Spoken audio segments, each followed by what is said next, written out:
Hi everyone, I'm Joe. Today it's time for me to do my first monthly wrap up for January of 2020. This month has gone by really quickly. It was a good reading month, however. I read 7 books featuring 6 authors in 4 genres. It is also quite mixed in terms of quality as well. The first book I read was Origin by Dan Brown. This was a Christmas present from Christmas only just gone by my sister. I'm trying to read the books very close to when I get them at the moment, and I'm actually managing to be successful at this amazingly. This is the 5th book featuring Dan Brown's Robert Langdon character, who is a Harvard professor. The most well-known book of this character and by Dan Brown is The Da Vinci Code, which I read some years ago. I thought it was not too bad, but I wasn't that amazed by it. This didn't work for me at all, really. This felt very formulaic and very sort of, on railway lines in terms of the plot. All the things you could predict. The big reveal to do with this big, exciting mystery in it was not big or exciting or a mystery. It was fairly obvious what it was going to be, and it was frankly kind of dull and predictable. And yeah, I'm not going to be rereading this, and to be honest, if you're a fan of Dan Brown, then obviously you're going to be reading it, but I'm not. This was a strange choice of Christmas present, to be honest. But I've read it, so there's that, I suppose. I don't know. The second book that I read was also a Christmas present by the same person who got me that book, in fact, and that is Dr. Sleep by Stephen King. This is the sequel to The Shining, which is one of Stephen King's most famous ever novels, which is obviously made into a very famous film directed by Stanley Kubrick and starring Jack Nicholson in the late 80s, I believe it was. This is a sequel that, to me, didn't work out too well because it felt as though it was written directly because Stephen King has become very popular in the last 5 years for his books being turned into movies, and he's very popular by Hollywood at the moment. This felt as though it was written purely to be sold to a movie person and be turned into a film, which this already has. I mean, this is a movie cover type edition, and the book follows the son of the character from The Shining, which was Jack Torrance in that first book, and he's now older. He still suffers psychologically from what happened in that first novel, and now The Shining, this power of his that he had, comes into play. There are some evil people in the book, that's all I'm going to say. They are strange and they didn't work out for me. They weren't creepy, they were just kind of stupid. And overall this book failed for me on almost every level. I only read it all the way through because it's not a particularly long book. Otherwise I might have put this book down because it was a bit of a slog, honestly. But these things happen. The third book I read was Use of Weapons by Iain M. Banks. This is the 3rd book in the Culture Universe, and yet again the 3rd book by Iain M. Banks that I thought was extremely impressive, and I would heavily recommend this. I'm going to be doing a separate review for this book, the same as the first 2 books in the Culture Universe, next week, a week from now in fact, so I'm not going to say too much now. Suffice to say, the title of this, Use of Weapons, whilst it may well refer to warfare and obviously use of weaponry in warfare, it also refers to people in a very particular way. I'll say more in the review, but this is obviously psychological, it's also political and societal, and it covers a lot of subject in a fairly short amount of time in a very interesting and varied way, which I was really impressed by overall. I mean, frankly, Iain M. Banks hasn't put a foot wrong yet. It's only been 3 books, but that's pretty good odds so far. The 4th book was Atlas Alone, written by Emma Newman. This is the 4th book in the Planetfall universe by Emma Newman, and I have read the previous 3 books. This may be my favourite, or at least my joint favourite of those 4 books. Now, I can't say too much about this book in terms of plot because this is the 4th book in the world. I would give away horrible things about the previous 3 books if I said too much.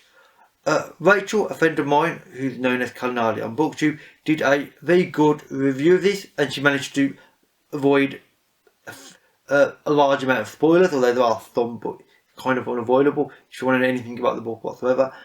If you like Emma Newman and this universe, you will like this book.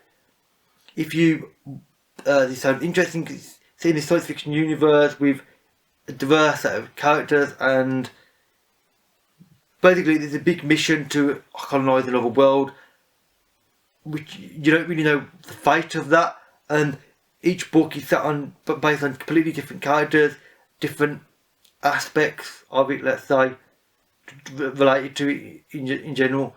This is closer to the actual Atlas mission than any of the 3 previous books, which is quite interesting. I'm almost certain there'll be at least one more book, if not 2 or 3, because there's certain things I think she could do a very interesting novel about.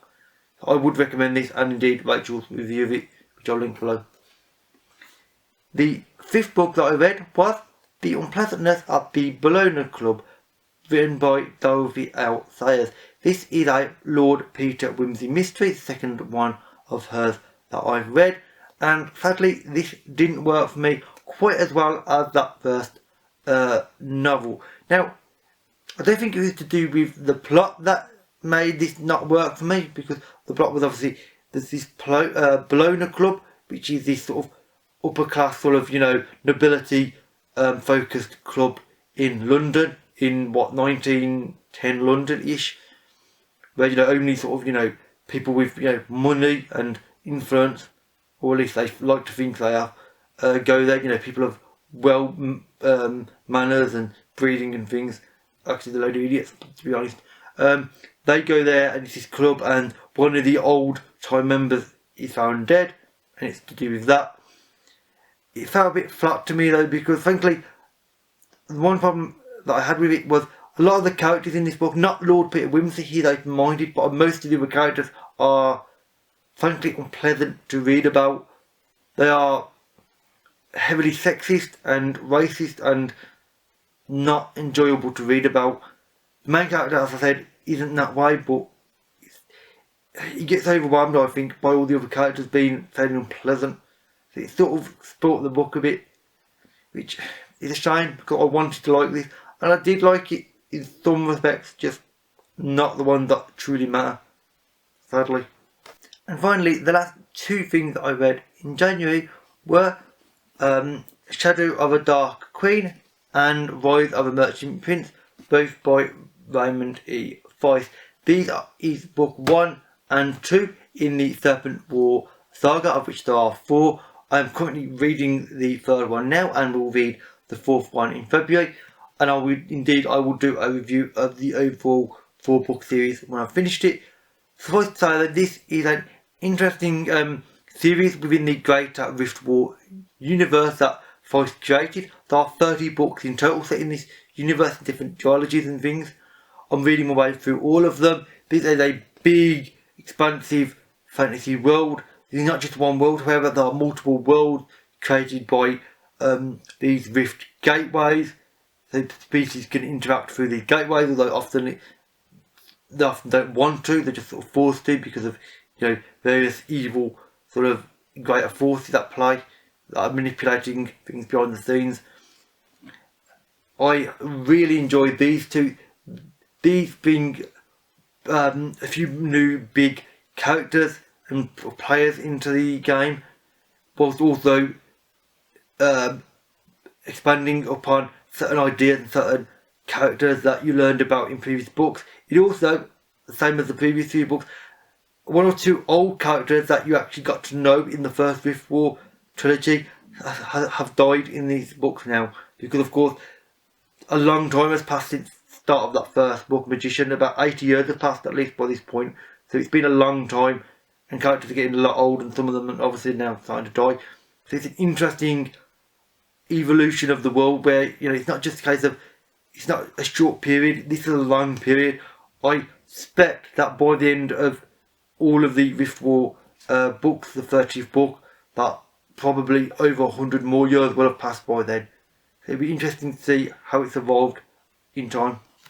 With that said, that is actually it for all of the books I read this month. If you've read any of these or you would like to, then please leave a comment and we can have a discussion. If you have any suggestions on books you think I might like based on these, then again please leave a comment, because I'm always interested in reading new authors and new genres and things, and about new ideas. All my social media links, as well as links to Rachel's video and whatever else I mentioned, will be found in the description box below. And with that said, that is it for this video. So thank you for watching, and I'll see you another time. Bye for now.